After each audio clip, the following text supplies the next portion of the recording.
The conservancies are instruments to keep citizens poor in those wildlife areas so that they can be subservient. That's why they suppress pastoralism. Our Minister for Interior kept talking about banditry. Show me any banditry point and I'll show you the conservancy it's coming from. They faced Abadeas. They faced Karura Forest. We are told that animals are coming in and creating a lot of human-wildlife conflicts. So they are preventing this from happening. This looks like a very good story. That's okay. It's a very good story. It's a very good story. They are keeping people safe. But they are also denying people access to these places. But who gets into these places? White people. The white people. We have lots and lots of minerals, but there has been a conspiracy of silence. Because some of the senior people in government, this government and also past government, you find them benefiting immensely from our mineral wealth. Some of them are even mining in national parks. And he even changed the law, which now allows people to mine in national parks. They are benefiting, but they're hiding everything from everybody else. Right now, if there's a conservancy and I say I need to see this agreement, are they public? No, these agreements are kept very secret. They're all in English. Complicated legal English that even I have to take time to understand. Yet the people they are signed with are people who don't speak English. Prevents them from building a home there, prevents them from fetching firewood there, from fetching water from that spring and all these kind of things. No tourist ever goes to India and come back complaining, I saw too many Indians. But in Kenya, tourists come and said, I went to the Marau, it was great, but there were too many people around. There were too many sheep, too many goats around. Don't come.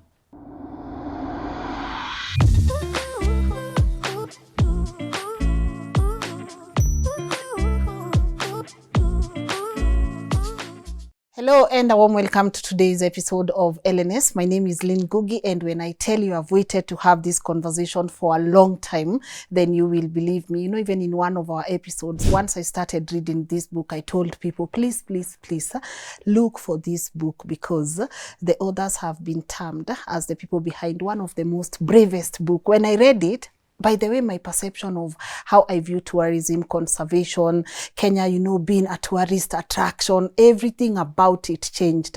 And I remember one day, me and my partner, we were going to Amboseli. And so we stopped and people were we had all these tour cars and everyone was looking at something. And also we fixed ourselves there. And then we were like, Jesus Christ, why are we the only black people in here? I felt so intimidated. And then I remember saying, Kwani Africans don't love coming to such places? Or what is it about these places that people don't? I went to that assumption. I assumed that it's because we, as Kenyans, Africans, we don't like these tourist things. These are white people things. By the way, what business do we have in here? Until I read this book and I realized when they say this is the big conservation lie, it really is. And I hope by the end of this conversation, you get to realize what the lie is, what we should do better as a country, what Africans need to do better, and why conservation is Africa's business. It's our business, and respectfully, it's not a white man's business. So I don't understand why we have made white people the saviors of something that we existed in, something we lived in for such a long time. And I ask you, you know what I say? This book is available at my favorite bookstore. I get my books at Nuria, but the others will also be telling us where we can be able to get it. And I want you to get a copy, maybe read, and then come back to this conversation, or maybe watch this and then go and read, because I'm sure we might not be able to cover everything that's in the book. And in that breath, please, ladies and gentlemen, allow me to let my today's guests introduce themselves. Hello. Hi again. How are you? Fine, thank you. Nice to finally meet you. Likewise. You're good? Yes. Okay, introduce yourself to our people. My name is Mordecai Ogada. My background is as a carnivore ecologist, so I'm from the biological background. Yes. And I've been involved in the conservation field as a professional for about 24 years now. And through observing people, through talking to people, and through meeting the various stakeholders involved in conservation, I've come to be more involved in the human dimension. Yes. And now I'm more interested in policy and the human dimensions of conservation, because that's what matters. Conservation is, it's not biology, it's not science. Yeah. It's sociology, anthropology, cultural studies, political science, and all that. It's about people. It's not about animals. All right. Yeah, so I'm glad to be here. Karibu sana. It's an honor to have you, sir. Yeah, my name is Ogada and Mbaria. In the book, you'll find the name John. Yes. But after writing the book, and I'm actually talking about my name, I realized that I'm carrying some tag, a colonial tag, which I dropped. And I'm not saying that everybody should drop, but Yes. I dropped because of my own convictions. But besides that, I'm a journalist. I've been a journalist for the longest time. I started my journey in journalism, that is in 2000, all the way. Currently, I double up as a practicing land use planner and also a journalist, come researcher. I'm also a part-time activist, Yes. because I realized that the stories that I've written all along, I was talking to my think-alikes, people in the same level of education, and not talking to the people who really matter. And this is the population out there, Yeah. the people who suffer what we write about in our book. So I wrote so many stories from 2000, and I covered so many things, but I was not reaching the common person. Until I realized that I needed to go out and tell the story to the real person. So Yes. at times you might find me talking to community groups in Isiolo, in Samburu, Yeah. just telling them about the issues that we deal with, because they live the situation. They suffer the brunt of conservation in this country. So besides that, I am a traditionalist. Yes. I practice the spirituality of our forefathers. And actually, even that sprang, the conviction was much earlier, but direct participation in this came from this. Yeah. Because in the book, we also deal with cultural aspects of conservation. Thank you. Karibuni sana. It's an honor for me to have you both on the show. And I was telling Mordecai earlier on downstairs, man, I've been wanting to have this conversation, but I felt so intimidated by him, because the way you speak with no fear. You speak with, you have no apologies to make. And I want to start this conversation because I want to be in the reader's mind. When I started it, you decided to intentionally open it with your aha moment, right? The moments when you realized, oh my God, what am I doing here? What am I doing with my life? For you, what was that moment that made you say, come on guys, I've been living a lie all my life and it's time for me to start all over again? Yes, for me, it was one of my previous jobs I held was the trust manager of Kenya Wildlife Trust, which is a conservation NGO working in Amboseli and other parts of southern Kenya. And one of the projects we were doing was a school in a place called Kitirwa. This is just south of Amboseli National Park. And I was managing the construction of the school water tanks and all that kind of thing. The position of the water tank, it was not an easy place to get to. That area, those who know Kitirwa, it has got a lot of volcanic rock and it's a very rough drive. And I couldn't help wondering, why have we brought this school water tank, this project, to this really inaccessible place? It's so hard for me to get to even by car. And then I was sitting at Toteles camp, those people know that camp, and looking in that direction and talking about it to one of the other conservation people around there. I asked them, I don't know why we are doing this thing back there. It's such a hard place to get to. And he told me, but we're placing it there so that the Maasai and the school and the villagers and the cattle can be behind Kitirwa Hill and not spoil the visitors' view of Mount Kilimanjaro.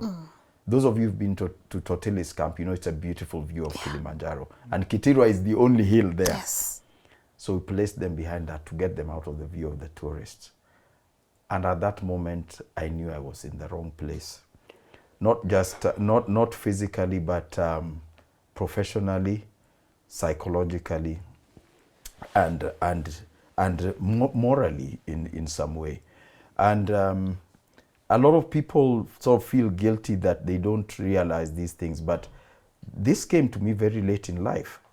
By that time, I had finished my PhD. I was working as a director of a conservation NGO pretty late in my career or in my life to discover that there's something wrong here. So tourism and conservation, the narratives around it are so well developed that no one should ever blame themselves for not seeing this thing earlier. This lie is well put together, well woven together. And even for a professional deep in the field like I was, I worked and did my bachelor's, master's, and PhD and finished all that before realizing that, hey, there's a problem here. So when that happened, then I sort of realized I need to change direction. And I instantly started looking in other directions, different places I wanted to work and things I wanted to do. And later on, this developed late. By then I hadn't met Mbaria. I met Mbaria in my next posting when I was in my next posting after that.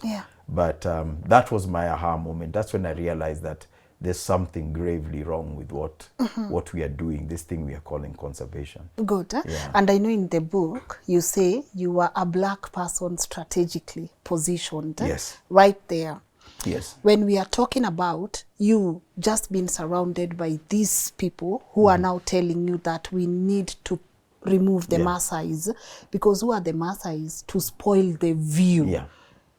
In your own words, number one, how did it make you feel being there as a black person? And what do you think you are being used to achieve or accomplish? And when we talk about these tourists, we don't want them spoiling the tourists' view. Who is this tourist we are talking about?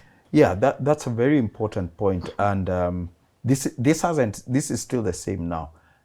Educated, qualified, articulate black people are very useful tools in advancing the white man's agenda in conservation. That's the fact even today. Yes. It's important to have you there in that office. It's important for you to have your PhD. It's important for you to attend conferences, etc. But we don't want, conservation does not want your black narrative.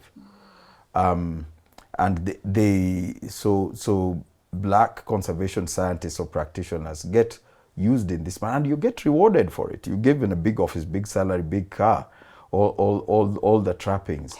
And to advance this agenda that is basically what the agenda we are advancing came from Theodore Roosevelt in early 20th century.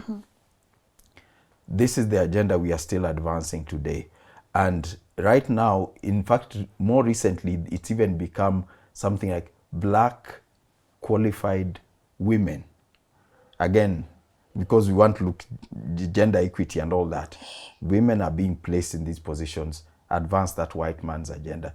Youth are being placed in this position to advance that old white man's agenda. So it's so well hidden, and your ideas as an African, and having grown up in this place, in this country, seeing nature, how it's changing and all this, and seeing what the rural areas, the rural life and all, your experience as a Kenyan brought up, indigenous Kenyan born, brought up in Kenya, is completely negated and deleted by the conservation field. And your PhD, they want you to use it just as a paper, you frame it on a wall.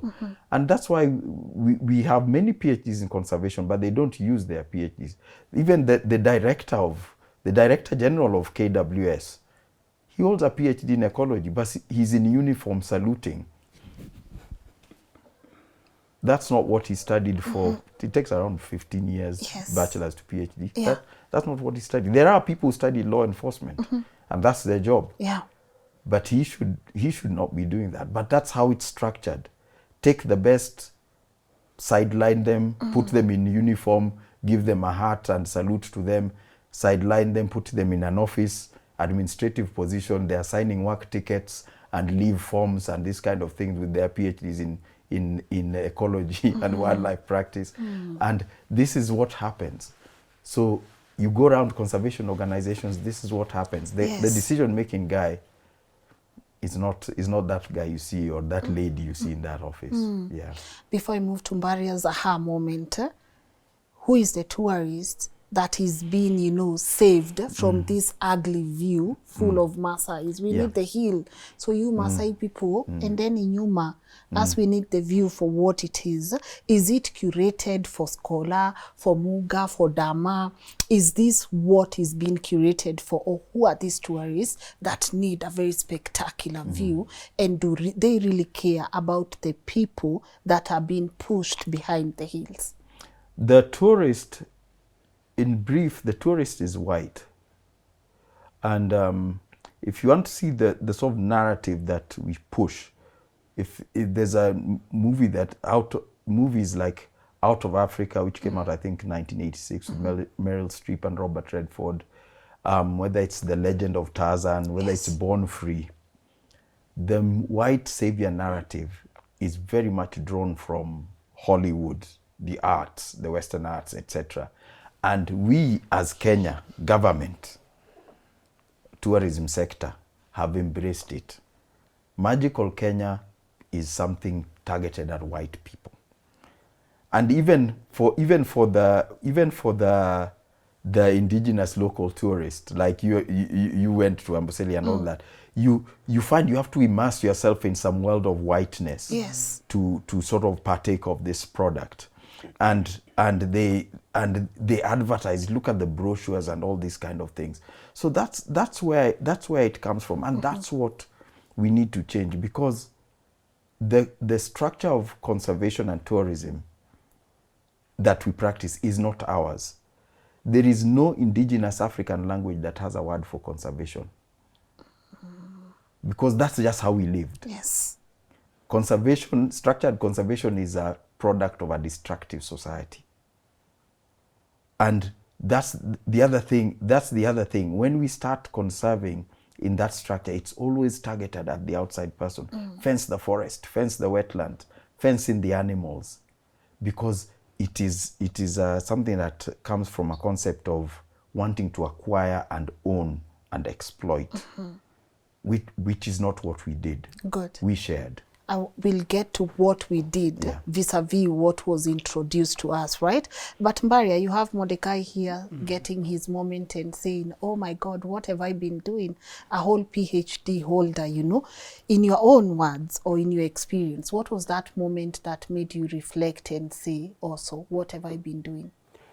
For me, this had to do with the stories that I was writing, because I know how to write. Yes. I have some specific skills of writing. So I was able to get noticed very early by the conservation fraternity in this country. So they would always invite me to go out and cover the good that they are doing for communities. So I was always telling very rosy stories about conservation, how conservation is helping communities and all that. Yes.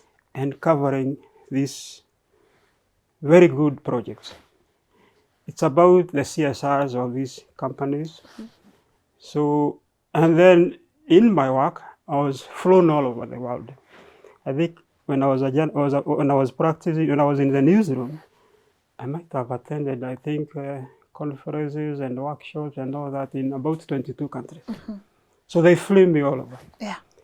And within the country, I would go to these very exclusive resorts just to sit and listen to what they are doing, the way they are working with people, the way they are building classrooms, cattle dips, water projects. And I used to write stories. But then there was this one moment. I remember we were a group of us, journalists. It was in 2001. We were sponsored to Salva Shaba Game Reserve, National Reserve, which is in Isiolo. So we were to experience what tourists ordinarily experience in this place.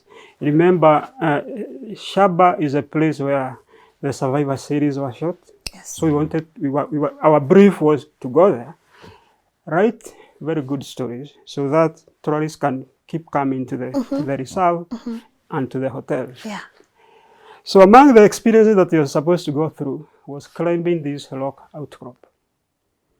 So I've always been very fit, and so I was able to climb before every other journalist. So I was up there, and down there was a waterfall, because Shaba happens to be this place where streams moving along a subterranean course from Mount Kenya emerge in Shaba. Yes. So they create a veritable oasis. So this is a place where you find very dry place, but you are finding a waterfall with sparklingly clean water. But besides the waterfall, there is the Ewaso River, Ewasonyiro River, which is crocodile infested. It's muddy, and there was this Samburu woman. So I was on top there. Other journalists were struggling to climb the rock outcrop. So I was up there. So I was looking down, and as I looked, I saw this elderly woman with lines on her face, carrying this 20-liter jerrycan of water strapped to her back. And she came and dipped the jerrycan into this muddy water. Remember, there is a waterfall with very clean water, but she cannot access it. She could not access it. So I was there, and I started looking at it. I looked at her, and then I asked myself, is it what I've been doing to myself? This is a woman coming from a community whose traditional conservation ethics, philosophy, and practices gave to the world what has created these tourism enterprises in this country. Gave to the world what Europeans could not preserve because they destroyed whatever they had. And here they are. It is out of these communities, the way they live with animals, that live and let live aspect of their lives that actually preserved this for the world. This changed me. I actually felt very bad inside. I was there telling the stories about how this conservation is helping these people. But this woman, I started imagining, remember this is a crocodile invested in a river. So if a crocodile emerged, that would have ended her life. But across the river, there were these journalists. A lot of us were carrying very big cameras. So you can imagine a crocodile jumping from the river and grabbing her and somebody taking a shot. Yeah. So I started now imagining a lot of scenarios. This would be an award-winning Front page. New York Times. Yeah. Covering one of the serious cases of human-wildlife conflict. Yeah. But this is the life of somebody. So I started now asking myself, you've been telling these stories to Kenya, you've been painting a very rosy picture of what has been happening, but you have not been talking about the reality. And that time, this really changed my perspective. Before that, I had actually won several awards as a journalist.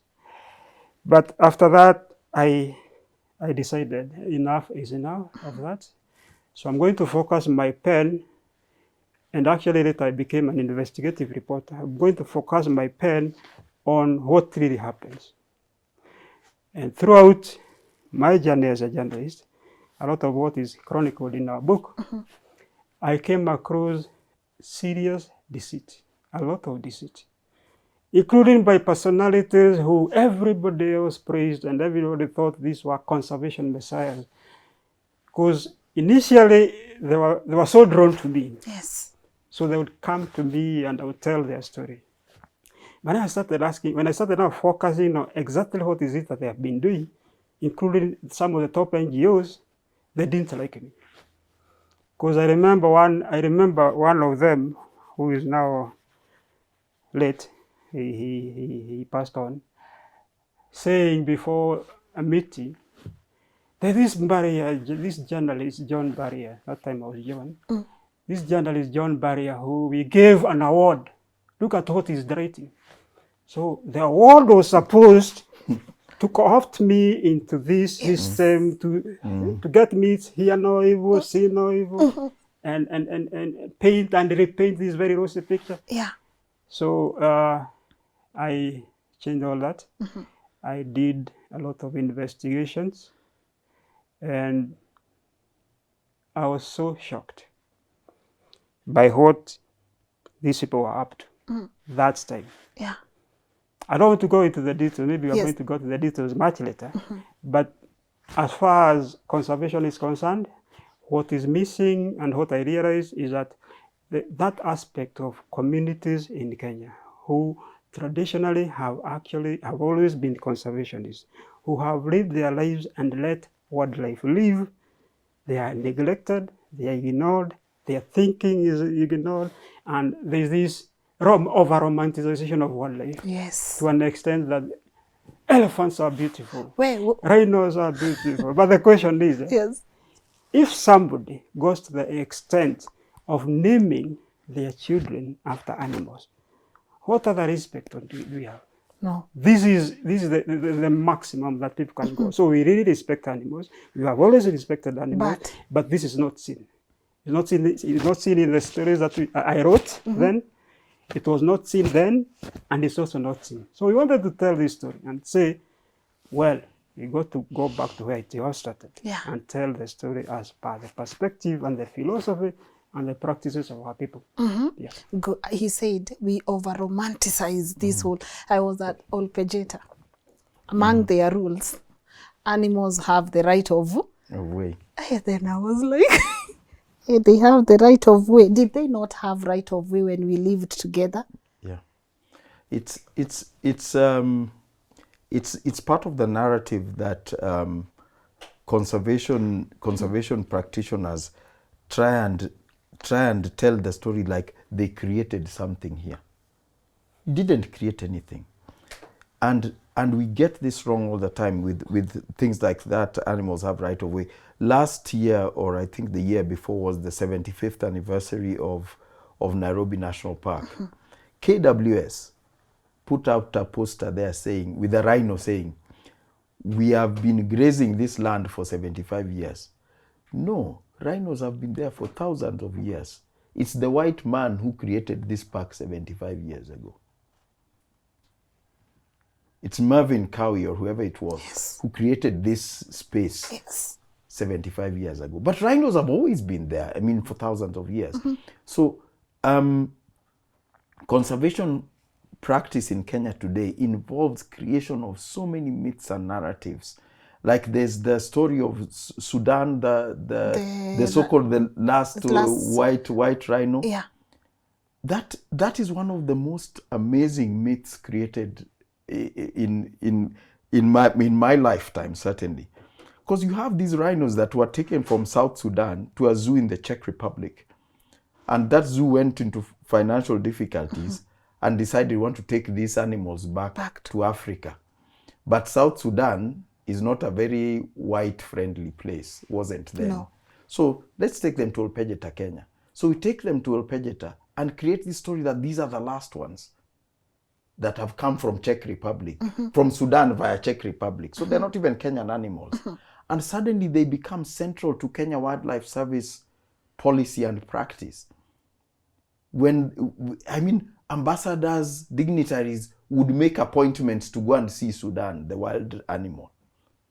When Sudan died, the then minister, Mr. Balala, the governor of Laikipia, and also the dignitaries went to this strange funeral ceremony for a wild animal. It would be comical if it wasn't so tragic. Yes.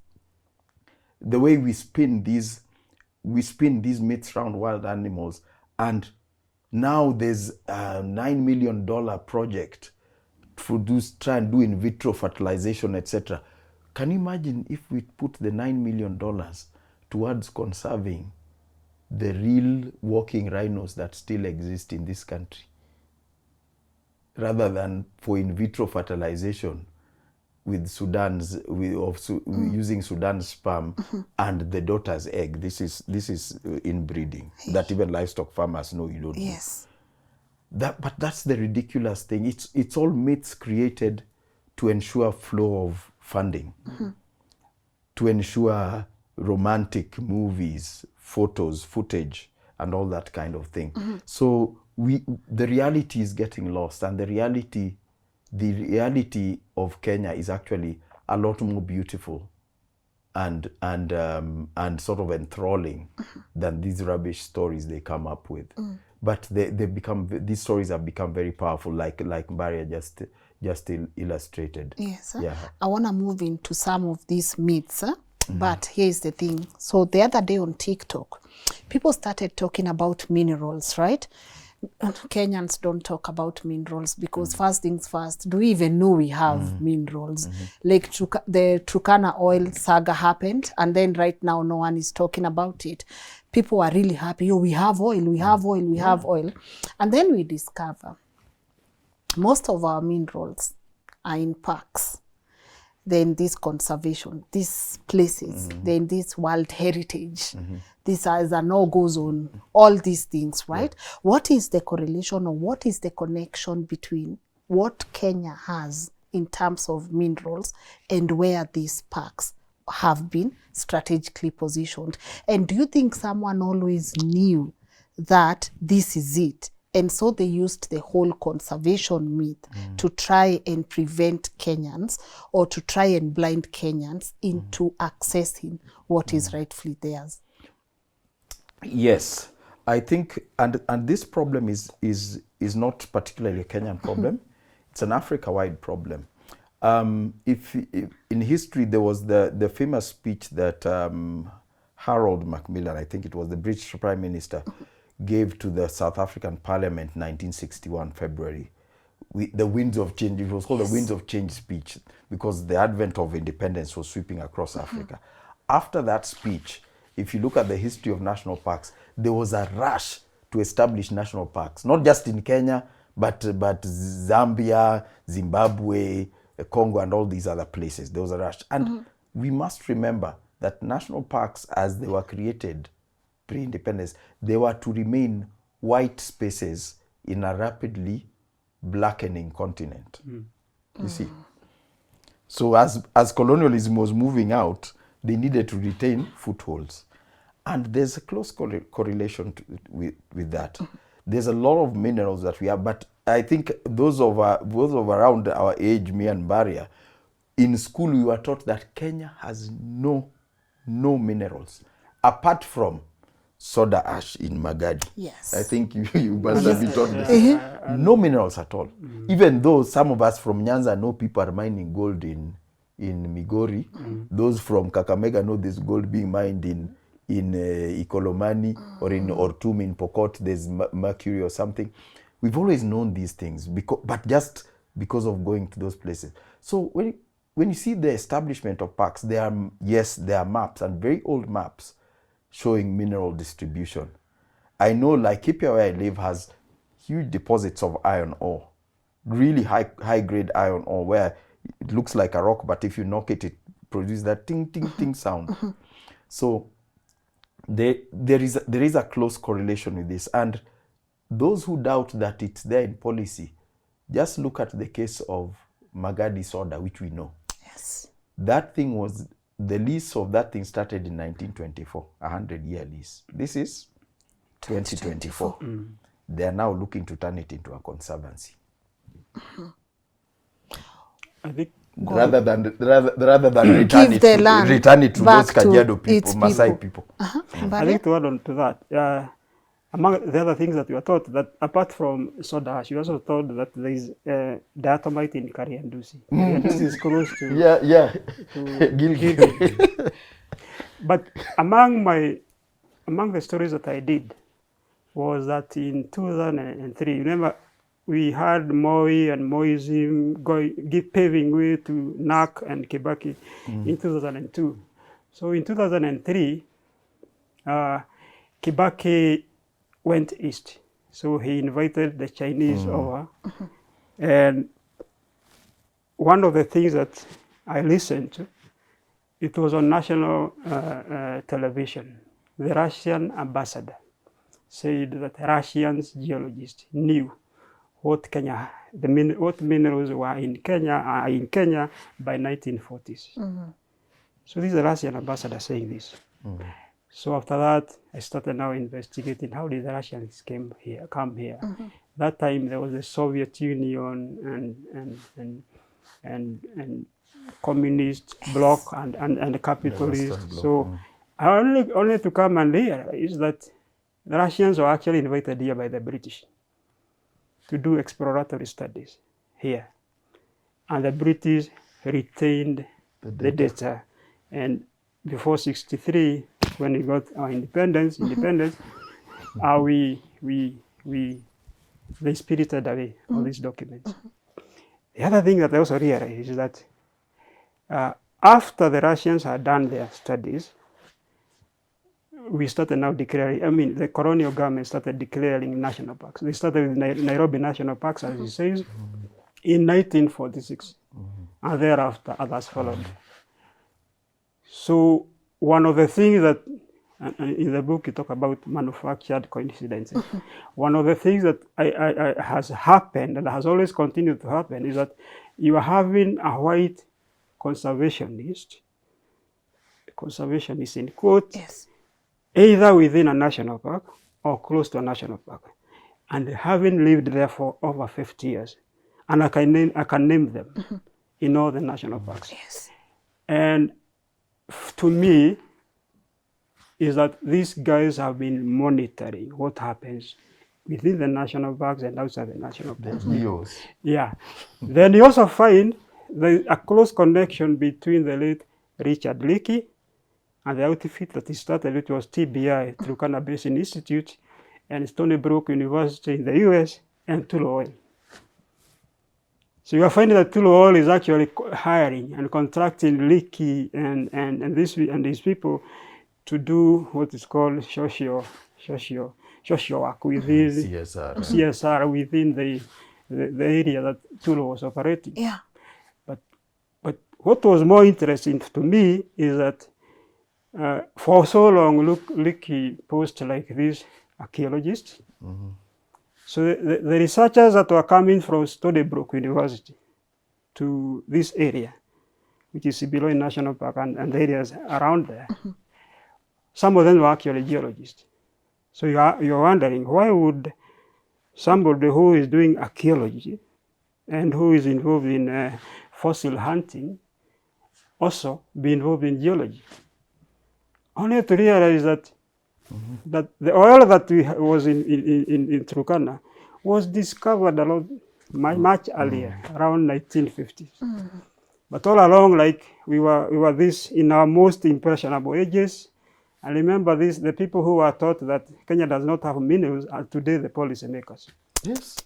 So for so long, in your most impressionable age, between 0 age and 7 years, the things that you are taught, they never leave your mind. I can remember the songs I used to sing when I was in nursery school, even at my age. So you taught this kid that in your country, there are no minerals. None. There's no minerals at all. So by the time they are coming, they are grown up, they are mature, they finish universities, and now they are head of parastatals or they're head of departments in the government, or even the president. Yes. You don't even focus on our mineral wealth. So that's why for so long, from the 60s, there has been agriculture, livestock, tourism, but no about minerals. But then when Kibaki invited the Chinese, all of a sudden we started discovering minerals. We have oil. In a country that didn't have any minerals. So it's part of the deceit that we talk about in the book. And the other thing also is that if you look, there's the maps for oil exploration blocks and natural gas exploration blocks that come from within inland in Kenya and even up to offshore. You superimpose that, you will see the conservancies established by the Northern Rangelands Trust. In northern Kenya, you will see their conservancies in Lamu as well, in relation to those natural gas. The natural gas exploration blocks that actually brought an international dispute between Kenya and Somalia. Yeah. NRT is there. NRT is there. And we have to think about these things. These blocks and these maps are there in the public domain. Anybody just look on the internet, Bring up the map and bring up this other map and just compare where it is. Yeah. So we need to get a grip on what our country has and the fact that it is ours. The fact that it is ours. I tried to listen closely recently, that sort of circus vetting of cabinet secretaries. I tried to listen closely about the talks about mining to hear anything of the sort of things Mbaria has just said. None. They are of that age of Kenya has no minerals. You know, it's our age group. Yeah, one more point before we go on. You will realize that we have lots and lots of minerals, but there has been a conspiracy of silence. Because some of the senior people in government, this government and also past government, you find them benefiting immensely from our mineral wealth. Yes. Some of them are even mining in national parks. And he even changed the law, which now allows people to mine in national parks, because they're already there. Yeah. A very prominent family. It was already somewhere in Savo. Yeah. So they are benefiting, but they're hiding everything from everybody else. So I was reading the media today. I think it must have been the Star.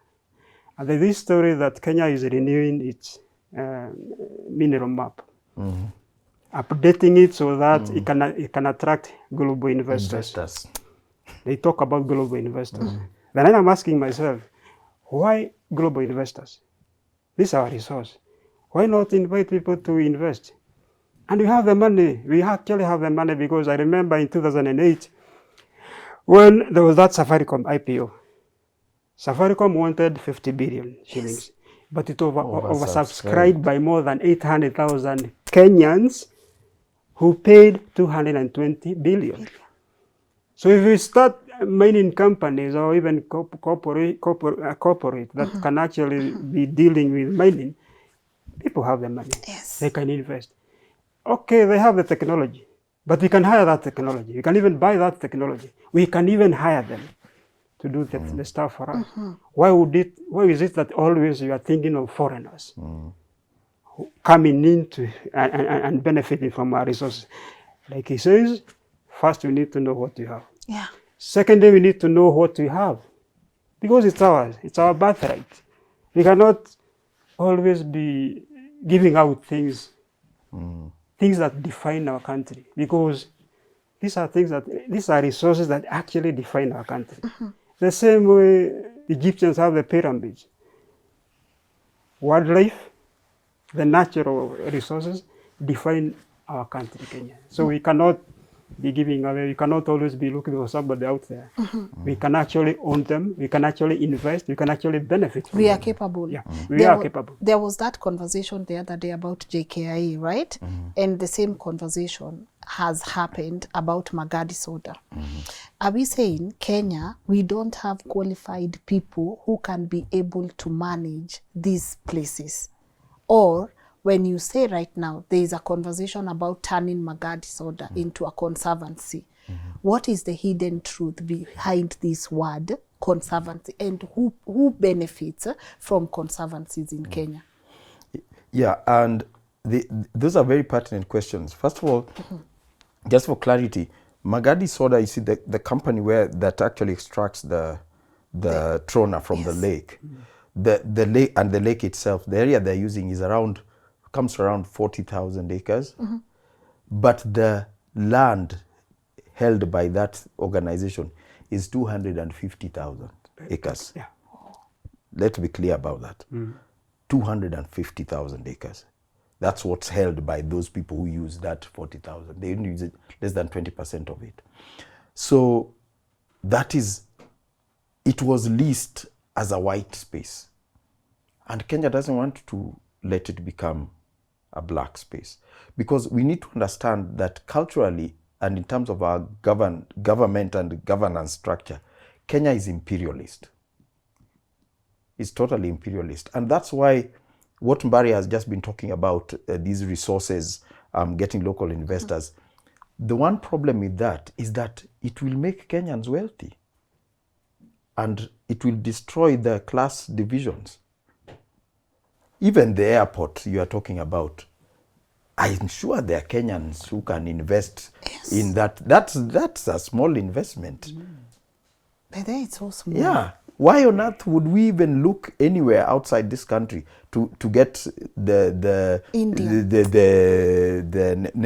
mobilize the necessary resources to manage and upgrade Jomo Kenyatta Airport? But the key thing is, it's a very profitable airport. It's a hub. If you let Kenyans invest, it will enrich Kenyans. And our governance structure and our governance culture in this country depends on poverty of the masses. Yes. And that comes also to the conservancies. The conservancies are instruments to keep citizens poor in those wildlife areas so that they can be subservient. Tourism, remember, tourism is not a business, it's not a livelihood, it's a dependency. In this nice, comfortable house, or wherever, even our houses where we live, we keep it nice, we have nice seats, carpets, etc. for our comfort, us and our children, our families. It's not for visitors. Yes. If a visitor comes, like the way we come to visit you, we enjoy these comfortable seats, but they're for you. Good. They're not for us, they're for you. Yeah. That's how we should treat our resources. But the conservancies, and I'd like your listeners to get me clearly, are instruments of poverty. That's why they suppress pastoralism. I've always said this thing. I know so many people who have grown very wealthy from trading in livestock. Show me one local person who has grown wealthy from trading in beadwork or trinkets. Whoa. Who has grown wealthy from working in a lodge, serving drinks. This, you have to have a poor community if you are to have these jobs. Someone to be your askari and be paid 10,000 a month while he's got a herd of 500 goats at home, each which is worth 5K. So it's a way to destabilize pastoralist communities, to keep them poor and to keep them subservient, so that we continue with when people are poor, you can easily take their land for promises for money, not even for money, for promises of money. Like things like this carbon trading nonsense. These are just promises, there's no money. But they keep taking land in these conservancy agreements. Some are 40-year agreements, 30, 40-year agreements, moving people out of their land. So that is, the conservancies are instruments of entrenching poverty, and they serve the interests of capitalists. It's even worse. Yeah. If I visit you, I call you and tell you that I'm going to visit your home. What did you think of me if I told you na nikikuja huko kwako nisione paka? I should not makuku. I should not meet any of your kids. I just want to come there and enjoy myself. So we've always had people living with wildlife. But now this model we actually call it in the book apartheid in conservation, where you segregate animals from people. You don't have this mixed model. So you are telling people, move away, move out. Even in their own land, not just in national parks, even in their own lands. Because like he says, the conservancy model is arranged in such a way that there are core areas. Community this big organization, the Northern Rangeland Trust, has been co-opting communities to set aside a lot of their land for conservation purposes, and these are the so-called community conservancies. Now, community conservancies, the most pristine area within this very big chunk of land, like I know one in Bilikobolesa, which is about 364,000 hectares. So you find the most pristine, the area with natural springs, water all year round, where people normally take the animals during the very dry season. They are told this is going to constitute the core area. Keep out from this. And then they bring in an investor with maybe like 20 million. They invest in a lodge or a safari camp or whatever. in a tourist facility. Now, this tourist facility, they pay some money to lease this land, but they also arrange it in a way that the guy who comes on board is like, this guy has brought something where there was nothing. So he gets the lion's share. But nobody goes out there to value the input, the community input. So you're talking about 5,000 acres, 10,000 acres of this core area, which is worth billions. But the guy comes with like 10, maybe even like $3, $4, $5 million. They invest in this camp. And for so long, for 30 years, they are benefiting immensely from this. But the community is told, no, you're going to get some few jobs. Your warriors will be dancing for tourists and all that, which is an insult. Because people can actually be running their own show. They can actually be running these facilities. They can build them and be running them. Because I know there are community conservancies where they actually do that. But they're not encouraged to do that. They're not even made to do that. They're discouraged. And even the agreements, the way they are made, some of them are actually signed under acacia trees with no benefit of a lawyer. Fingerprints by literate people. And because there is this, which I acknowledge is a good thing, there is this respect for elders and the elite within that community, within communities. So you're finding that everybody else is agreeing to whatever has been signed. And they are committing their land for 20, 30 years. 40 years. Now you're committing your land for 40 years. Somebody is benefit immensely. It's crazy. So exploitative. Yes. Are these agreements public? Like, would I, right now, if there's a conservancy and I say I need to see this agreement, maybe I need to see this contract, I need to see this agreement, are they public? No, these agreements are kept very secret. And that is, that we enter now, these are the legal gray areas. Because the most basic agreement, which in Kenya, which I can say maybe is a marriage certificate. Yes. If I want to know if you are married to so and so, I can go and access that certificate from registrars and all that. Simple. Business agreements are all available for scrutiny. I can access them. But these conservancy agreements are not accessible. They are kept secret. Secondly, they're all, I've seen a few of them. They're all in English. Complicated legal English that even I have to take time to understand. Yet the people they are signed with are people who don't speak English. There's no copies in Swahili. There's no copies in Masai. There's no copies in Samburu language or Borana language or anything. And these agreements, by definition, are very harmful because, as Mbaria said, they're 20, 30, even I've seen 40-year agreements. Now, if you look at that society, a 30-year agreement, there will be a baby born under this agreement. He or she will grow up to be an adult and have a baby still under this agreement. That prevents them from building a home there, prevents them from fetching firewood there, from fetching water from that spring and all these kind of things. And these agreements, you can't be locked in. Like I said, even the basic one, marriage agreement, if you decide it's not working, you can divorce even next year, after 1 year. There is no review mechanisms for these agreements. Wow. No review mechanism for these agreements, no exit clauses. And this is what is what I can say is a ticking time bomb. There's been violent resource conflict and an investor got ejected from Guruman. Which year was that? But it was a few years, it might have been 2016. From Guruman.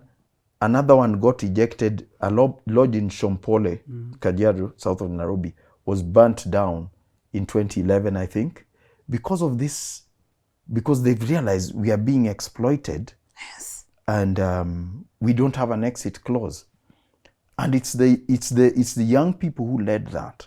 And the saddest social impact here is that we have lots of societies where the youth are going to have to sort of overthrow their elders.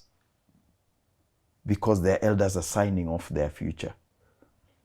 And I think in this country we have to really think about this. When you have 80-year-old elders signing a 40-year agreement, hata hautakuwa. No. Why are we doing that? And if it's a good agreement, you can sign it and say review after every 5 years. Because 40 years, no We review after every 5 no, years. nothing. We not even review. We have an option to renew. Otherwise, it dies a natural death. And then if you I've suggested that in meetings before, and they say, no, but investors don't want to invest in that. I said, then it means that is a bad deal. If you don't have faith in me renewing it after 5 years, Yes. then even you know what you are offering me is very fishy. So I think we need to look into this, and even our legal fraternity in this country, because these agreements, it's lawyers here in Kenya who are helping write these agreements, who are helping these investors con communities. It's lawyers and it's politicians and it's county assemblies, and the administration is also part of it. We need to sit and look at it, the legal implications of what is being done. And another inclusion is the security services. We have now in Kenya NGOs with armed law enforcement personnel. Yeah. When did civil society start using guns? Security is not even devolved to counties. How did we devolve it to NGOs? And if you show me you've heard of this, our Minister for Interior kept talking about banditry. Show me any banditry point and I'll show you the conservancy it's coming from. That's actually very serious. That's I think powerful. It's very we serious. should take it very seriously, because I know there's one big NGO which has very well armed and very well trained conservation militia. I call them conservation militia because these are guys who are able to operate in a warlike situation. So they are given training to that level. Initially they are trained by KWS at Manyani to be community rangers. Then they are given specialized training by a company associated with the owner of Lewa Downs. So we can say this because it's out there. Yes. It's called 51 Degrees. And retired British Marines. And the retired British Marines are actually the ones who are training them. Yeah. So this is our country. An NGO has a say over 10% of our country, which is 63,000 square kilometers, running a near parallel security mechanism with very well trained militia in places where we have some of the largest share, or rather the largest proportion of our mineral wealth. And wildlife population. So we need to ask the government, have you ceded this land to this NGO? And I want to look at that camera and ask the government, have you ceded Northern Kenya to the Northern Rangeland Trust? They need to tell us. Yeah. And these militias, before they talk of them being law enforcers, I can declare here, none of them carries handcuffs. They're not in the business of arresting.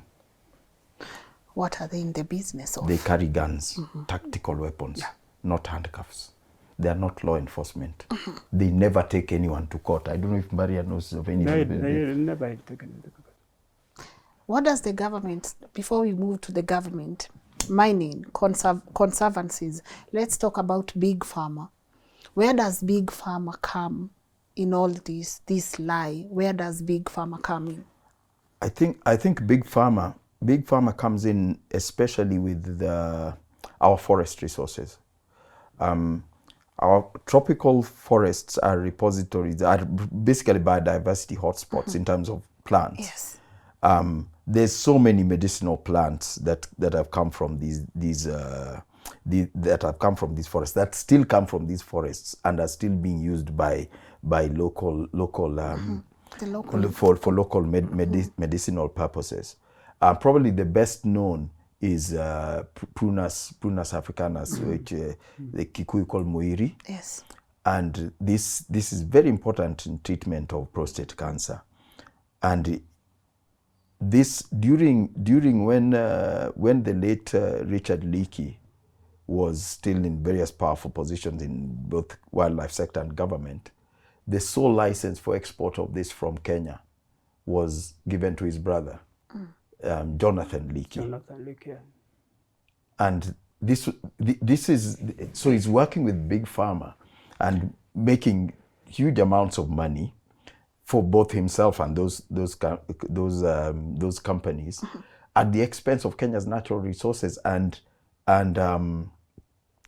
the fact is, government is complicit or turns a blind eye to this. And there's other stories also detailed in the book. But Big Pharma is always prospecting for new right now the main things there, the problems facing the West apart from these cancers is obesity, yes, overweight. So there's these appetite suppressants, this that the other, various beauty therapies and these essential oils and these kind of things. So these are big sellers. But Kenya, all our government management systems, resource management systems, are established and structured to ship things out. To whether it's a mineral, whether it's a plant, whether it's even fossils. In fact, if an aside, Magical Kenya, just during the Olympics, they had this tweet where they are inviting Kenyans or they are inviting people in Paris to go to some museum where there's the fossils of that, with the Turkana boy fossil. You know, it was stolen from here, yes, and taken to a museum, yes, in Paris. So Magical Kenya is tweeting that, please go and see a piece of Magical Kenya at some museum in Paris. It's ridiculous in the extreme, but that's our thinking. It's imperial thinking. Everything is for the empire. Nothing is for us. Even the National Museum of Kenya, that's meant to be repository of our heritage, they just play the role of brokers. They assist whoever wants to come and take things away. Like the world's oldest found burial site was, it's called Pangoya Zaidi in somewhere near Malindi at the Kenya coast. They found the remains of a child, yes, buried 78,000 years old. The first thing, dig it up, take it to Spain. I don't do what with it in Spain, but that's what we do. That's our mindset. And that's what the Gen Z are really up against, our imperialism. Yeah. Yeah. The time of reckoning has really come for the imperialist thinking. Yeah. There's one particular case that is annoying, very annoying. I followed this in 2001 as a journalist. Some researchers came from Britain. It's Leicester University. They ganged up with local researchers. They went to all the great Rift Valley lakes. They started Lake Bogoria. Dr. David Harper. Yes, Lake Bogoria. They went to Elementaita and Baringo even, yes. And they discovered some enzymes which are able to withstand extreme environments. They're called extremophiles. In the hot springs. The hot springs, yeah. That was in the early 1990s. So when Leakey, again, the late Leakey was a director of KWS, so they were brought in. And I know the stuff that they got from these lakes was later cloned by a company, that time it was called Genenco, and it sold the material to Procter & Gamble. Procter & Gamble is one of the biggest, it's a giant detergents company, yeah, in the US. And they also sold it to another company, yeah, that was processing material that is used, chemical that is used to stonewash jeans. Previously, before then, you needed to have your jeans, old and tattered to have that distressed look. Yeah. But now they could actually stonewash instantly. Instantly using this chemical. This chemical came from Kenya. It has been used globally. And billions of dollars. In 1 year, Procter & Gamble was getting between $3 and $4 billion from the stuff that was taken from Kenya. We got nothing. Zero. Zero. So I wrote the story, and around the time the Kenya Wildlife Service made a half-hearted attempt to capture some of the money, to get some of the revenue from Procter and Gamble, and there was a legal firm that was willing to give KWS pro bono services to claim on behalf of Kenyans, because KWS is mandated to manage the resources And hold it in trust. in trust. But again, KWS around the time was run by the same people who had actually licensed the researchers to come in. Because I remember that time the late Charles Jonjo was the chairman and Eliki Was on the board. was on the board. Oh. So nothing happened. We lost out. But because of the story I did, later they were given, which was an insult. So Baringo County government, was it Baringo Yeah. KWS? They were given $21,000 From billions. from billions. from billions. Mm-hmm.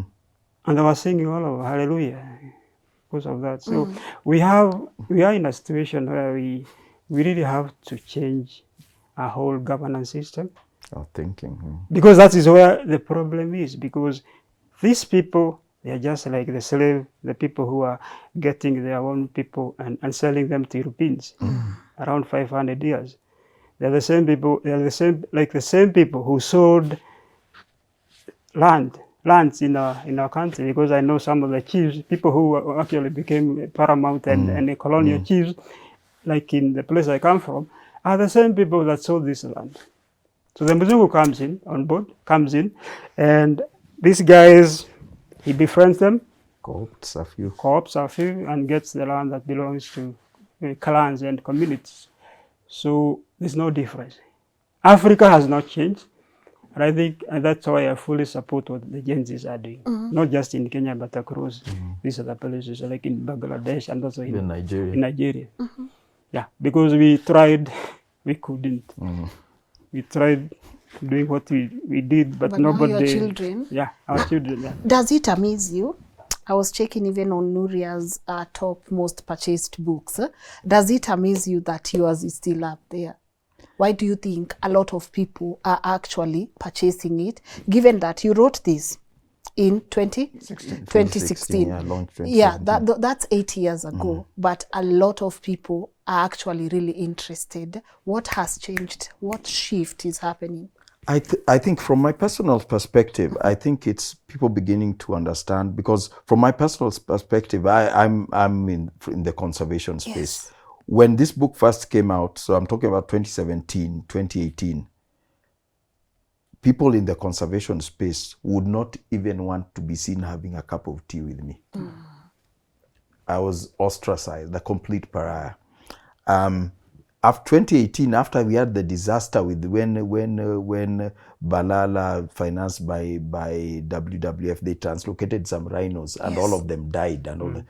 Then people sort of got shocked that there is some lack of logic in this conservation field. So people started looking and thinking more about these things. And fast forward to now, I think it's taken, would I estimate, 5 years for people to realize this is the truth. Because for 3-4 years, Yes. I think people were waiting to see Mordecai and Mbaria jailed. They were waiting for it to happen. Because obviously we name names in this book. Yes. We name names, we name places, we talk about dates, years, etc. And that never happened. And now there is an awakening happening now. Like you say, people talking about minerals. No one used to talk about minerals. People talking about conservation. People used to think that conservation is, you discuss it at Langata there at KWS or in the parks. The conservation has nothing to do with me here in Nairobi or in Ngara or wherever. And people are talking about this. So it's evidence of an awakening. And to me, it's encouraging, because personally, I got to some point that I used to wonder, what hope is there for this country? Because I kept looking at my peers, age mates. I keep looking at my peers, PhDs in wildlife ecology, Kenyan PhDs in wildlife ecology, most useless bunch of people. And you can quote me on that, because none of them acknowledges these truths. They sit in the corner offices and earn the big salaries and pretend that everything's okay. Well, the young are now coming to, the time of reckoning has come, and these guys are at the door. And when change comes, those who are on the wrong side of history will have to take responsibility for that. So I think that awakening is what has kept the attention on this, and especially that people are talking about it. And I'm sure, like this forum you've given us, it has given an opportunity for us to illustrate how conservation is not something out there in Isiolo. It's here. It's our lives. This is our lives. It's about our country, our future. So we can't mess around with it, or we can't let anyone else mess around with it. So that's gratifying, and in my experience, the world is waking up to this. I get a lot of questions from other places around, and people trying to change things, and it is never too late to change. Education has changed beyond recognition in the last 30 years. Medical practice, banking, media, everything has changed. Conservation in Kenya is still in 1948. It was actually very interesting what happened, because I remember when we wrote the book, we couldn't get a publisher. No. We went to 7 different Kenyan publishers. They all declined. And I was lucky to have made a name in social media. So I remember somebody pointing out to me that there's a guy who lives in the US who was born and brought up in Kijabe. He's Skeeter Wilson. So I inbox Skeeter Wilson and tell him, we have this manuscript and nobody is willing to touch. So that's how we ended up having the book published in the US. But even after that, some of the biggest book centers, bookstores could not stock the book. Before that, we could not find a place to launch it. Whoa. Yeah. And I mean, even art spaces, Gota Institute, I personally approached them. They wouldn't agree to launch it. We launched it at the University of Nairobi at the Confucius Institute because my former MSc supervisor, Professor Ngugi, was a lecturer in the University of Nairobi, and he managed to work that out. But we couldn't find a place to launch it. Thereafter, Mbaria says getting bookshops to stock it was a problem. So and it's because people didn't want to deal with the subject matter. It was actually very interesting. Yeah. One of the main bookstores in Nairobi refused to stock the book. 1 month after I had given them a copy to read. So I hope it's not Nuria, because I can't be advocating for them. Okay. I don't want to mention it because they later became my friends. Okay. So for a whole month, they are having the book, and I have this big pile of books which I wanted ready to sell, to give them to sell. So they refused. They flatly refused after 1 month. They gave me back the book, but much later, it started being reviewed. First by the national newspapers, National Geographic, all the way to the National Geographic. Yes. Very positive reviews by many international papers. And now their customers are demanding the book, but they don't have a copy. Yeah. So what do? They ship them all the way from the US, and which was actually very costly. I had delivered books to their table, to their doorstep. And they here are the books. Yes, they refused. And I love what you've said. You know, the National Geographic, because you're also not a fan of how our story is being told by the David Attenborough. You know, as you said, when we don't know, we don't know. I loved that man, his voice. David Attenborough, you're just like, wait, what? Yeah. It's the way it's gripping. Yes, until I realized he shouldn't be telling our stories in the first place. Why should they not be telling our story? What's wrong with them telling our story? They've not learned, and certainly people of Attenborough's age, they've not learned to tell the story of Africa with the Africans in it. And I never assume someone's a bad person, so I assume they're good people. But they just don't know how to tell the story of Africans with Africa in it. And you see, even whether you talk about Hollywood, even fiction, look at the story of Tarzan, even though it's fiction. There's this white man in a jungle somewhere in Africa, and he's communicating with apes, and there's no black people. In one of the later editions of The Legend of Tarzan, black people appeared, but they appeared as criminals and interlopers in this place. And Jane Goodall, in her biography, actually says that she was inspired by the story of Tarzan. And you see where the problem comes from. So someone like David Attenborough, he is so good at telling story about a leopard, how it went, it's having a baby and all this kind of thing. But he doesn't know how to talk about black people. So the best solution they have is just delete them, remove them from the story. And that is why we've created a narrative that simply doesn't include black people. And if you look at Western tourism, the tourists, we have many tourists from the United States, from Europe. These are European nations. The United States have huge black populations. Very few of them come here. Because when they look at the narrative of tourism in Africa, they don't see black people. They don't see themselves. Yeah, they don't see where they fit in. And that is a very real problem right now. And you watch those documentaries and they're wonderful. They really are. They really are. But they don't include black people. And now we've internalized that narrative. The Masai Mara has raised their fees to something, I don't know, but it's something personally I wouldn't pay. Is it, Edwin, it's 20 what? 27,000. Yeah, I forget what it was. Yes. But that's to keep the Mara white. And you can quote me. I hope the governor of Narok County hears this. You raised that fees, you are convinced by white tourism investors to raise that fee to reduce the number of black people in the Mara and retain the quality of the destination. That's a fact. Yes. Because literally at that fee, Mordecai cannot decide to take his kids to the Mara. I cannot pay that much money to But go. not Mara. I told you I was in Olpejeta the other Yes. day. Entry fee is 2,000 per person. Yes.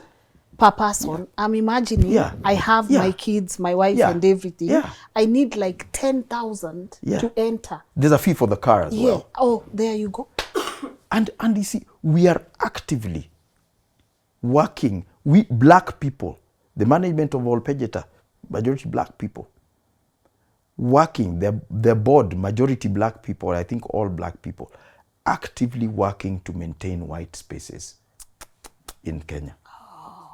It's even worse on the defense of some of the defining places, resources in Kenya. Yes. They fenced Abadeas. They fenced Karura Forest, Eburu, the Buru, Kakamega. Mount Kenya forests. So, we are told that animals are coming in and creating a lot of human-animal conflicts. So they are preventing this from happening. This looks like a very good story. That's okay. It's a very good story. It's a very good story. They are keeping people safe. But they are also denying people access to these places. Because you have the green uniformed people, KWS specially trained, KWS specially trained to keep you out. But who gets into these places? It's white people. The white people. The worst case is Karura Forest. Karura Forest is partly co-managed by KFS and Friends of Karura Forest Association, which was initially it was started by people in Muji wa Huruma, but later it was snatched from them. By who? None other than the wife of a former British High Commissioner, Alice MacLear. And then she comes in, cobbles up a group. Batuk is brought on board to train the guards. Batuk, this is British Army Training Unit in Kenya. The diplomats are aboard. East African Bureaucracy is there, and all this, and expatriates and all that. So now, if you want to go to Karura, you pay some money. If somebody wants to go and collect dead wood in Karura, because some of the people live in these informal settlements, I don't want to call them slums, use firewood. So they have always collected firewood from Karura. But now, do you know who actually monitors them? A very old idol white lady. So she's there. Women are coming wanting to collect the firewood, and she's there monitoring how they are collecting the firewood. So you can imagine that level of control, that level of domination, that level of control. So I think Kenyans will have to get angry. Because why are we getting... And what I call, not We just can't, anger. we can't be surprised about the anger. Yeah, we have to get angry. We have to have what I call in a lot of my posts on Facebook, holy anger. Yeah.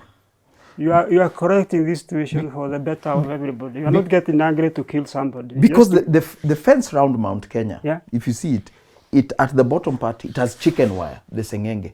Even a rat can't get through. Or a rabbit, or a porcupine, or a mongoose, those small animals.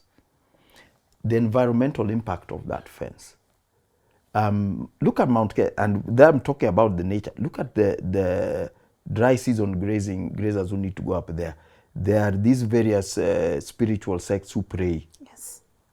Go up. They can't access up there. Just someone wants to go for a walk. Someone wants medicinal plants, beekeeping, and all these people can't go unless you go through the gate that is manned by these armed people.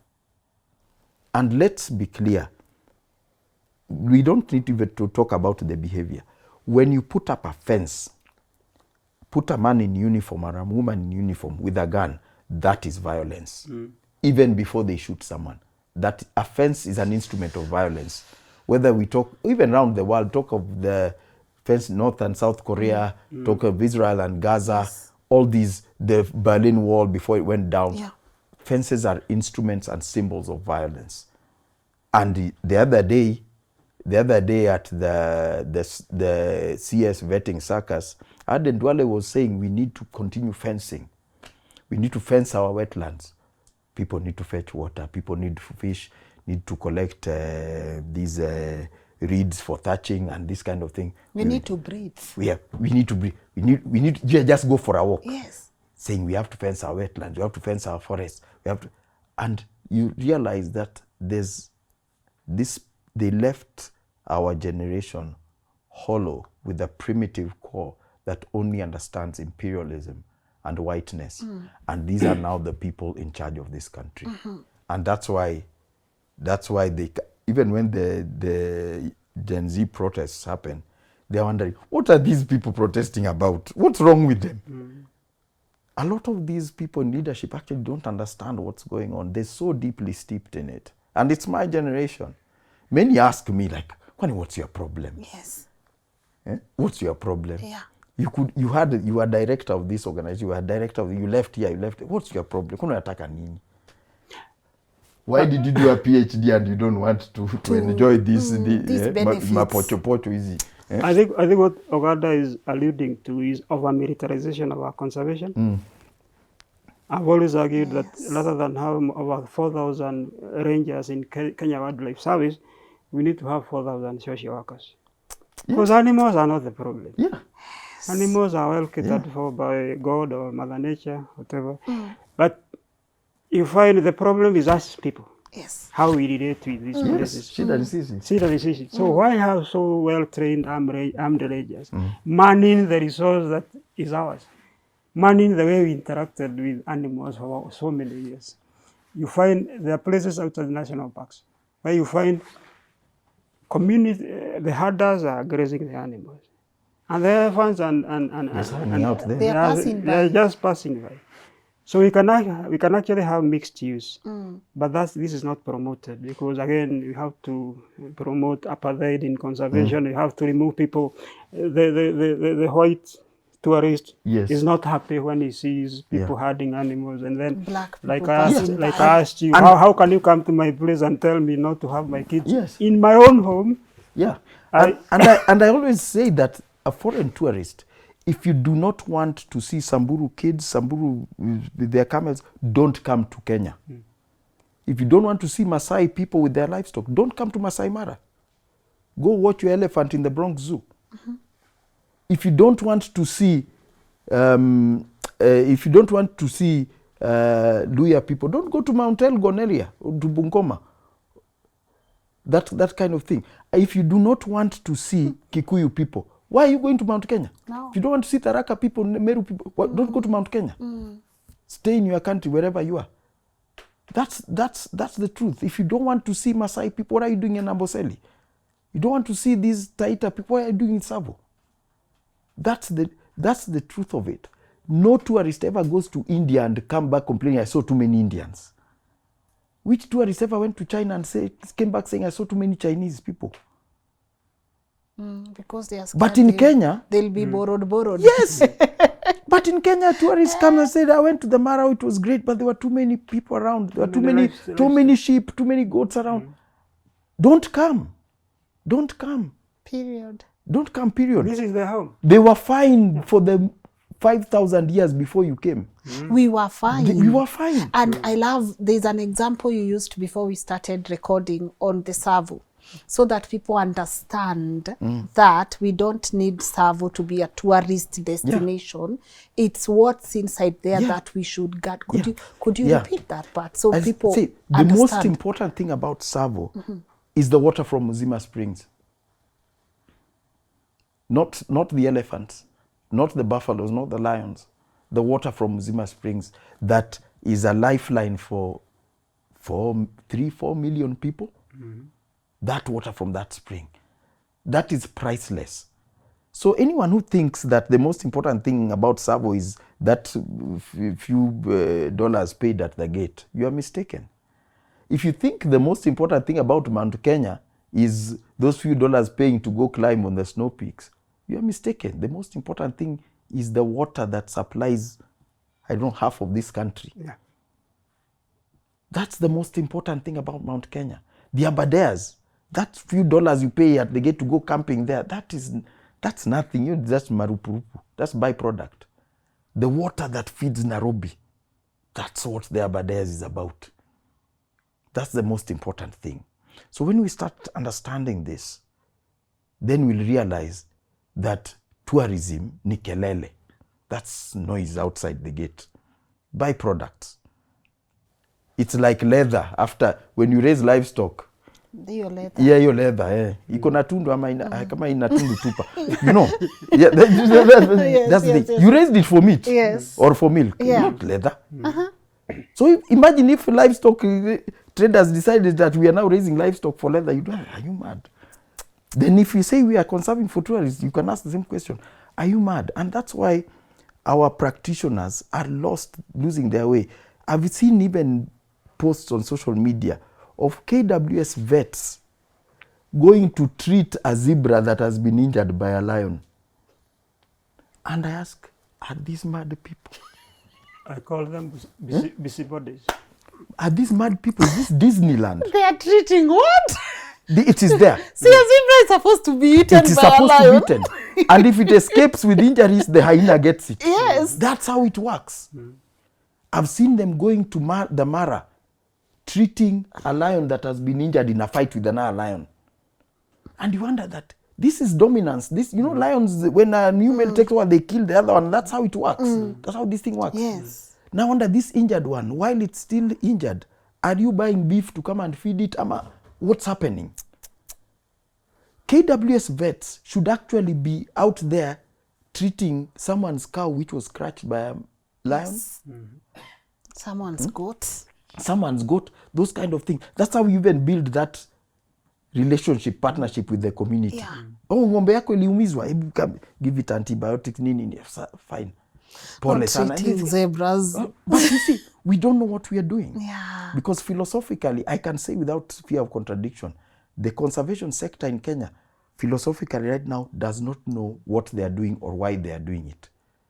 KWS functions well because of, if you look at the hierarchy, you see these senior wardens and assistant directors, them and below the rangers, those are the people who know what they're doing, who keep this thing running. The leadership, directors, board, ministry, Nope. have no idea what they're doing. And I have no fear of contradiction, as I said. And they've not known for a long time. Yeah. Where do we go from here, Mbaria? How do we get our land back? How do we do away with this whole conservancy nonsense? Where do we go? I think one of the things that we need to do is as a people, let me start there. As a people, I mean Africans. I think we need to unlearn some of the many lessons that we have been taught, either in school or by our society or by the global media, that we need to start recapturing our confidence at a personal level and at the societal level. What I call individual and collective confidence. It's for a long time, we have been manipulated. We were colonized. We were enslaved, and now we live like this is the natural order of things. Like We it's need normal. at that level, at that individual level, to start now and learning and saying. And we have provided an example as far as conservation is concerned. I would also want to invite other people in education, in these other sectors, Architecture, to everything. come up and show how our colonization and the continuation of colonization through neocolonialism is affecting the individual and has been affecting the individual. One of the things that we need to do as far as conservation is concerned is to know and to always remember that we are conserving because we matter as a people. Yeah. We are conserving because of the water resources that we need in Nairobi. We are not conserving because we want to make this place look good for somebody else. Yeah. They might want to come, yes, And but let them come at our own terms. Yes. They should not come because Their aesthetics at are their pleasing. own terms. No.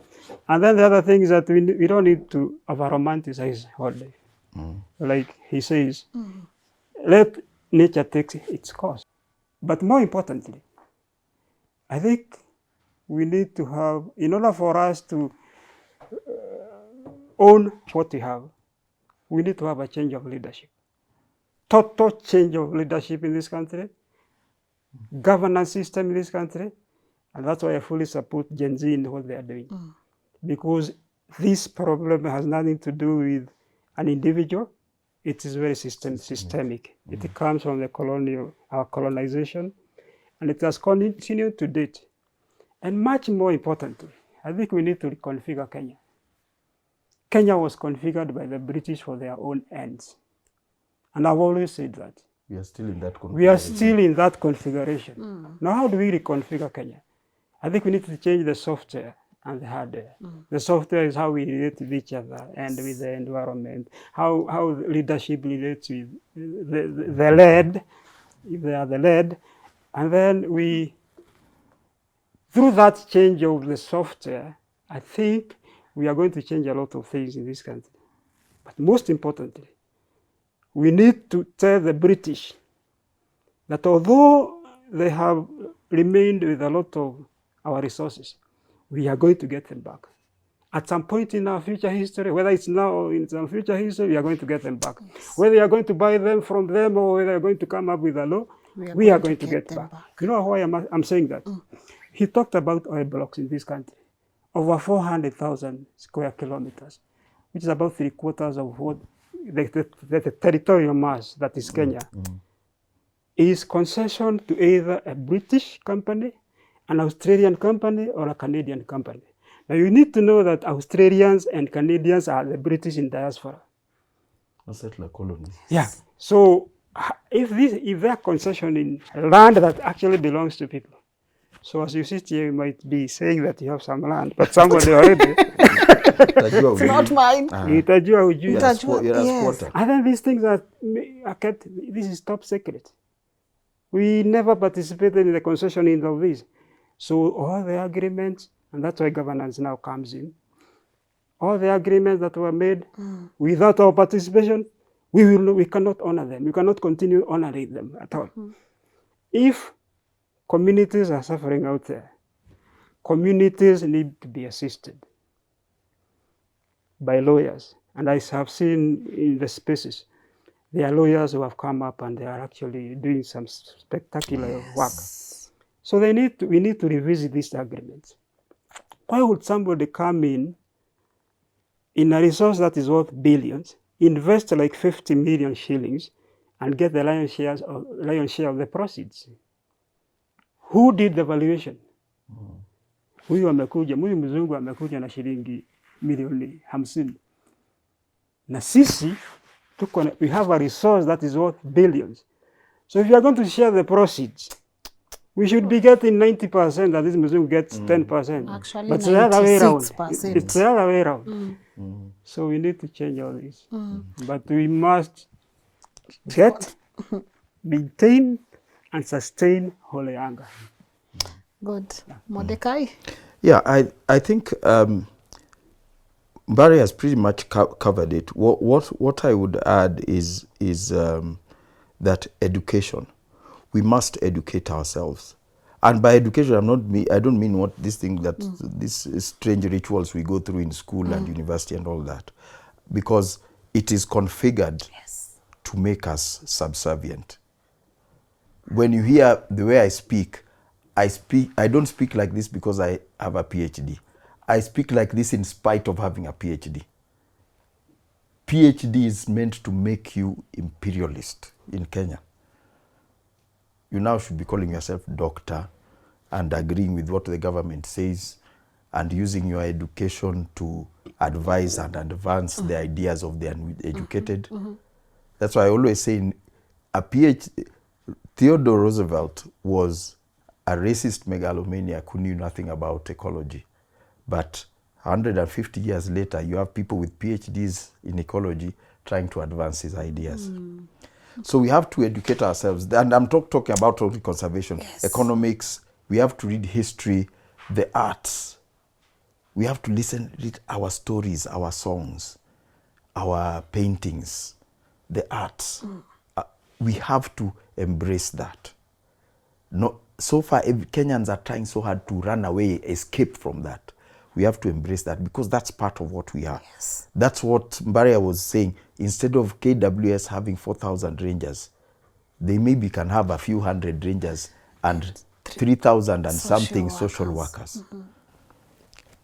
And their vets can be treating people's animals and that kind of thing. So we have to change. We have to change ourselves. And this is by education. Kenyans are all about following. Even our government. You talk to a government minister, it tells you, in Singapore, they do this. Who cares what they do in Singapore? In London, they do this. Who cares?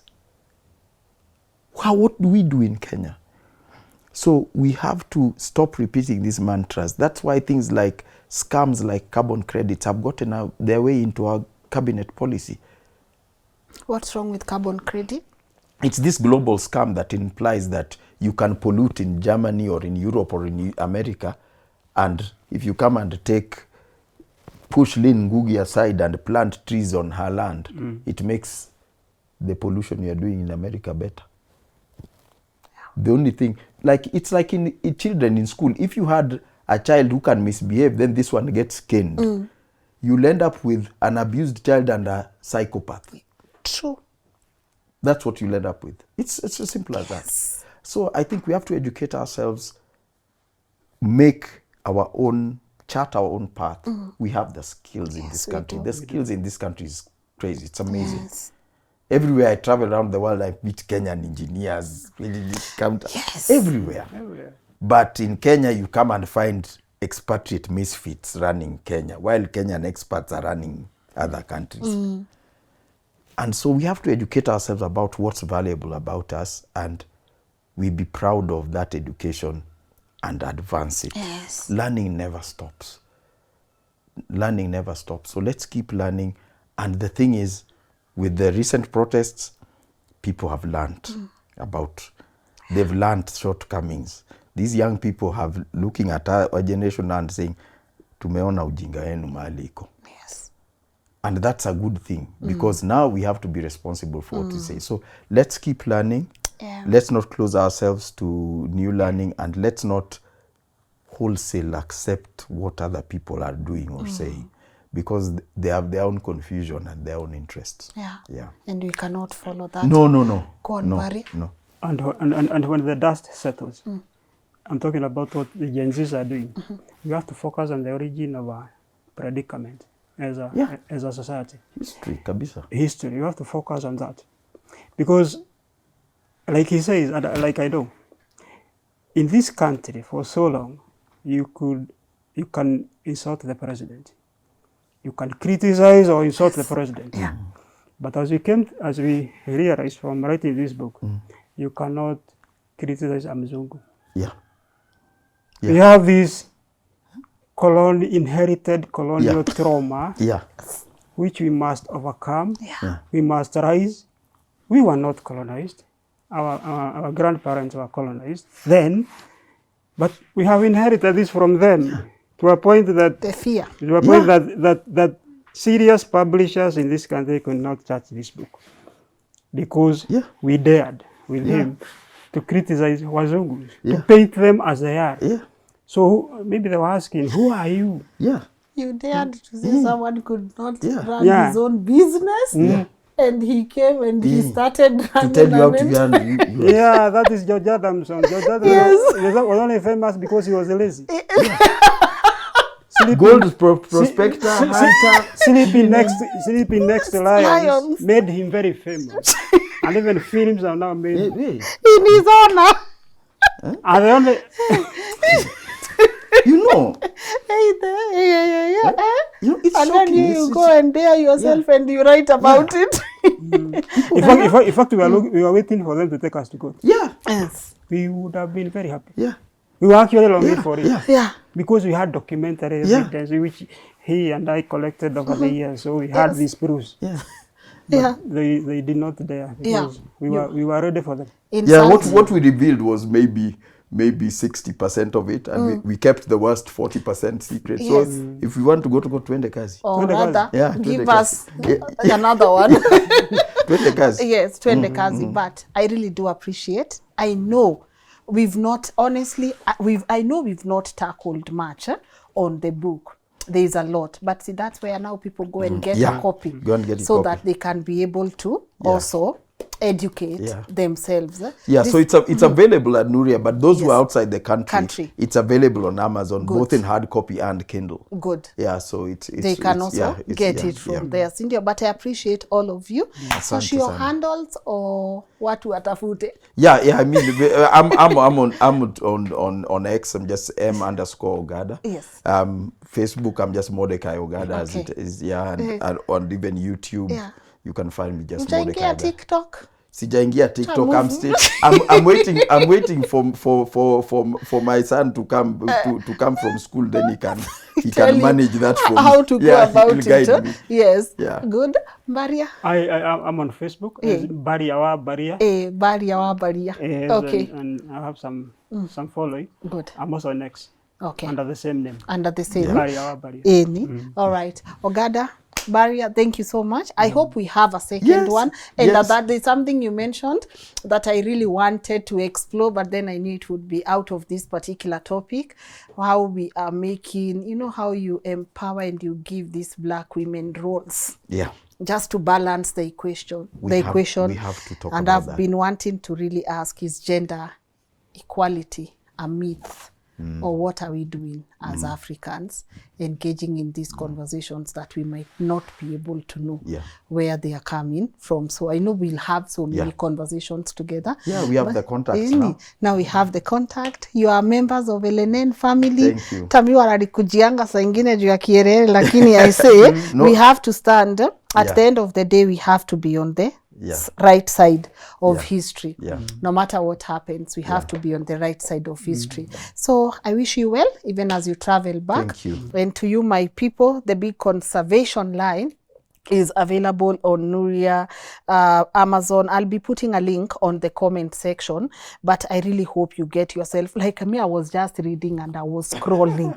I was just scrolling. I saw things and I was like, oh my goodness, I really want all of you to be able to get this book. Nice pictures, by the way. I see you are a lover of documenting images also. Nice photos also. And I really loved the book. So get yourself a copy if you can. And as always, I want you to tell me on the comment section, what has been your take home? I have said we cannot be the ones who will sit back and watch as our country goes to waste. We have to be active participants in regards to matters affecting our nation. And I know we will do that one story at a time. And I want you to also tell me again on the comment, what has been your take home? If you have questions for this gentleman, or please put them on the comment section, or even email me info@lnn.digital, and who knows, we might have them for part 2 of this story, and they'll be able to answer all your questions. Sawa. Me, I'm out of this place. A special thanks to you guys for watching, and also to my incredible team for putting this work together. And I've said, you see me in front of the camera, but it takes an entire village to put this work together. And hopefully I get to see you tomorrow at 10 a.m. And thank you for 1 million subscribers. Kaende. Sawa. Bye-bye.